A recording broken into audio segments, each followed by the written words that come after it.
झारखंड में 2026 के निकाय चुनावों का बिगुल बज चुका है। अगर आप पार्षद, मेयर या चेयरपर्सन बनने का सपना देख रहे हैं, तो नियमों की ये बैरियर पार करनी होंगी।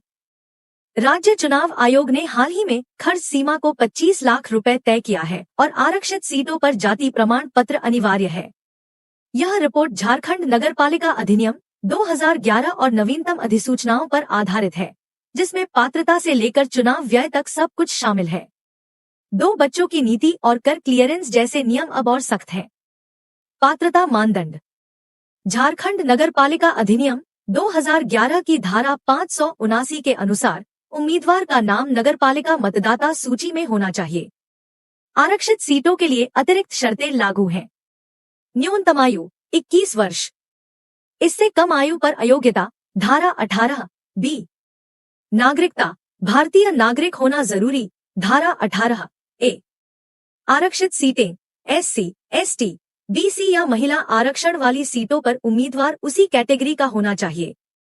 राज्य चुनाव आयोग रोटेशन आधार पर आरक्षण तय करता है धारा 16 और 27। मतदाता होना उम्मीदवार को उस क्षेत्र की विधानसभा मतदाता सूची में नाम होना चाहिए धारा 555। शैक्षणिक योग्यता कोई अनिवार्य योग्यता नहीं, लेकिन शपथ पत्र में शिक्षा विवरण देना पड़ता है धारा 543।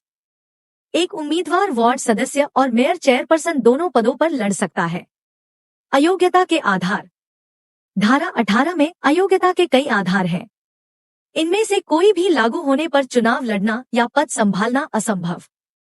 2 बच्चों की नीति 2 से ज्यादा जीवित बच्चे होने पर अयोग्य धारा 18(n). अपवाद। अधिनियम शुरू होने 9 फरवरी 2012 के 1 साल के अंदर 2 से ज्यादा बच्चे होने पर छूट, लेकिन 9 फरवरी 2013 के बाद तीसरा बच्चा होने पर पूरी तरह अयोग्य। कर बकाया पिछले साल का नगरपालिका कर बकाया होने पर अयोग्य धारा 18(l). कर क्लियरेंस सर्टिफिकेट जरूरी।